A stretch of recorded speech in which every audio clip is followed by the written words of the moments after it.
आजीने चाल तर चालवली, पण लक्ष्मीने तिची चांगलीच जिरवली आणि भावनाबद्दल घेतला मोठा निर्णय. नमस्कार मित्रांनो, या मालिकेच्या आजच्या भागामध्ये नक्की काय घडलं चला तर बघूया. तर सिद्धू म्हणतो, डॉक्टर बोला ना, कसं आहे आमचं बाळ? डॉक्टर म्हणतात, सिद्धिराज, बाळ एकदम व्यवस्थित आहे, कारण त्याला काही झालं नाही. जेव्हा भावना पडली तेव्हा तिने स्वतःला पोटावर नाही पडू दिलं, त्यामुळे पोटाला किंवा बाळाला काही इजा झाल्या नाही. आता मात्र निलंबरीचा खूप जळफळाट होतो. तेवढं डॉक्टर म्हणतात, पण हो, भावना डोक्यावर पडली, त्यामुळे आपल्याला काही टेस्ट करावे लागतील. सिद्धू म्हणतो, डॉक्टर पण भावना बरी आहे ना? ते म्हणतात, रिपोर्ट आल्यावरच कळेल. डॉक्टर निघून जातात, त्यासोबत निलंबरी जायला लागते. पण तेवढेच सिद्धू ओरडतो, वहिनी थांब, आणि असं समजू नको की तू सुटलीस, कारण भावनाच्या डोक्याला मार लागलेला आहे. आता निलंबरी काही बोलत नाही आणि निघून जाते. जयंत जानूला घरी घेऊन येतो. ती म्हणते, हे घर आहे का? जयंत म्हणतो, डोळे झाक ना. जानू म्हणते, जयंत सर हे काय करताय? तो म्हणतो, प्लीज माझ्यासाठी. जानू म्हणते, ओके. जयंत आता तिच्या डोळ्यावर एक काळा कपडा बांधतो आणि मोबाईलने डोअर ओपन करतो. तो तिला आत घेऊन जातो आणि डोळ्यावरची पट्टी काढतो. त्याला वाटत असं घर बघून जानूला खूप आनंद होईल. जानू इकडे तिकडे बघत असते. जयंत म्हणतो, आवडलं का जानू घर?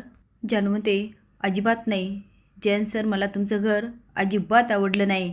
तू जानू हे काय बोलतेस? त्या ह्या घराला साध्या खिडक्या पण नाही आहे, आणि झाडं बघितले का कसे दिसत आहेत? ते वाळलेलं झाड, त्याच्याकडे बघून तर मला वेगळंच काहीतरी वाटतं. आणि हा सोफा बघितला का? हे सगळं अगदी एखाद्या हॉटेलसारखं आहे.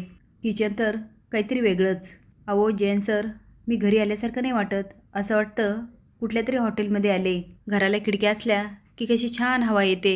खरं सांगू का, ह्या घरात आल्यानंतर मला अशी आपुलकीच नाही वाटली. सिद्धूंत, भावना तू बरी आहेस ना? आई? रेणुका म्हणते, अरे मी बरी आहे.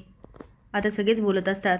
तेवढ्यात तावातावाने आजी येते आणि म्हणते, भावना भावना, गाडेपाटलांच्या वंशाच्या दिवाला काही झालं तर नाही ना? जेव्हा मला कळालं ना, तुझी खूप काळजी वाटली. तू बरी आहेस ना? भावना म्हणते, आजी मी बरी आहे. आता आजी खूप नाटक करत असते आणि नंतर रेणुकाकडे जाते, पण अशी जाते जशी खूप अपराधी. पण नंतर मात्र रेणुकाच्या एक कानाखाली मारते. आता मात्र संपत, सिद्धू आणि आदिराज एकदम मोठ्याने ओरडतात, आजी. सिद्धू म्हणतो, आजी तू आईला का मारतेस? आजी म्हणते, हिने माझ्या नातसूनाला धक्का दिला. सिद्धू म्हणतो, आजी अगं काय बोलतेस? तो आता आजी समोर येतो आणि म्हणतो, तू पण नीट लक्षात ठेवायचा, माझ्या भावना आणि आईपासनं लांब राहायचा. आजी म्हणते, अरे काय बोलतोस? सिद्धू म्हणतो, मी बरोबर बोलतोय, आणि काय बोलतो ना हे चांगलंच माहिती आहे. निलंबरी म्हणते, आजी अहो ह्यामध्ये आईची काय चूक आहे? सिद्धू म्हणतो, वहिनी तुम्ही तर शांतच बसा. आदिराज म्हणतो, सिद्धू अरे हे काय बोलतोस? ती भावनाची साईड घेऊन बोलते आणि तू तिला ओरडतोस. घरामध्ये काही झालं की तुला असं वाटतं निलंबरीनेच केलं. सिद्धू म्हणतो, दादा कळेल लवकर, आणि माझा शब्द आहे, हे जे कोणी केलं ना त्याला मी लवकरच शोधून काढणार. जानू जयंतला म्हणते, असं वाटतं हे घर म्हणजे एक जेलच आहे आणि इथे कुणाला तरी पिंजऱ्यात डांबून ठेवलंय. आता ती अशी काही बोलत असते की जयंत मोठ्याने ओरडतो, जानू हे माझं घर आहे. जानू म्हणते, जयंत सर तुम्हाला राग आला का? सॉरी. कुणाच्याही घराला नाव ठेवलं तर रागच येणार. पण जयंत मात्र मनातून ओरडत असतो. चेहऱ्यावर स्माईल करत म्हणतो, नाही जानू, अगं तू उलट अशी स्पष्ट बोलते ना, मला ते खूप आवडतं. तुझ्या वागण्यातून खरेपणा दिसतो. जानू आता फोटोकडे बघत म्हणते, हे काय आहे? तिकडे जाऊन म्हणते, मी उघडू का? जयंत म्हणतो, नाही. पण जानू काय ऐकत नाही आणि ते प्लीज, आणि कपडा खाली ओढते. मोकळी फ्रेम बघू म्हणते, जयंत सर ही अशी मोकळी का ठेवली? यावर तुम्हाला काही पेंटिंग करायची का? जयंत म्हणतो, पेंटिंग तर करायची, पण अशी सुंदर हिरोईन पाहिजे. जानू म्हणते, अच्छा मग मिळाली का? तो म्हणतो, हो. ती कुठे आहे? मला पण भेटायचे. जयंत म्हणतो, जानू ती तूच आहेस.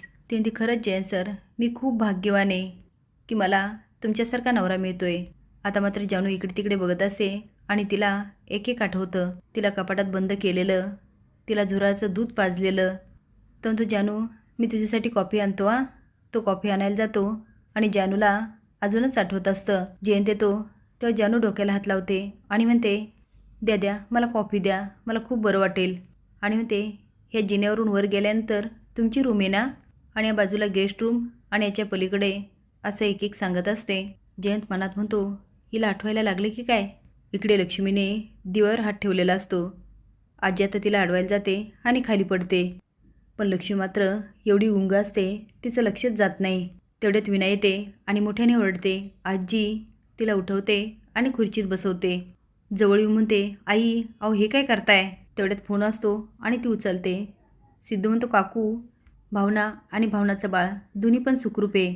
विना म्हणते, आई सिद्धू असं का म्हणाला? भावना आणि भावनाचं बाळ दोन्ही पण सुखरूप आहे. आता लक्ष्मीला खूप आनंद होतो आणि ती हात बाजूला काढते. विना म्हणते, आई किती भाजलं, मी बर्फ आणते हा. आता विना सांगते, आजी पडलेली. लक्ष्मी जाते आणि म्हणते, सासूबाई सासूबाई सॉरी आ, तुम्हाला कुठं लागलं नाही ना? ते माझं लक्षच नव्हतं. विना म्हणते, पण झालं काय?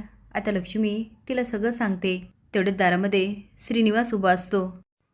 तो आता आत येतो आणि त्याला पण झालेला प्रकार कळतो. जानू निघून जाते आणि जयंत त्या फोटोवरचा कागद काढतो आणि समोर लगे जानूचा फोटो येतो.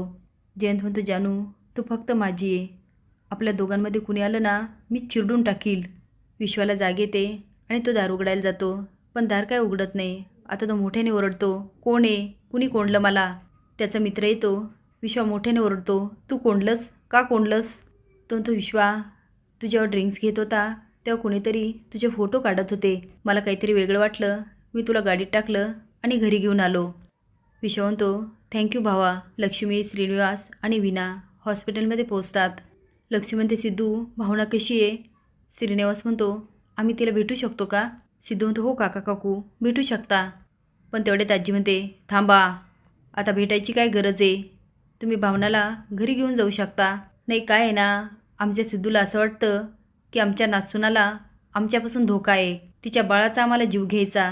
त्यामुळे तुम्ही घरी घेऊन जा, तिची चोरवटी भरा आणि पाहिजे तर परत आणून सोडा. विना म्हणते, ही छान आयडिया आहे. लक्ष्मी म्हणते, जशी तुमची इच्छा.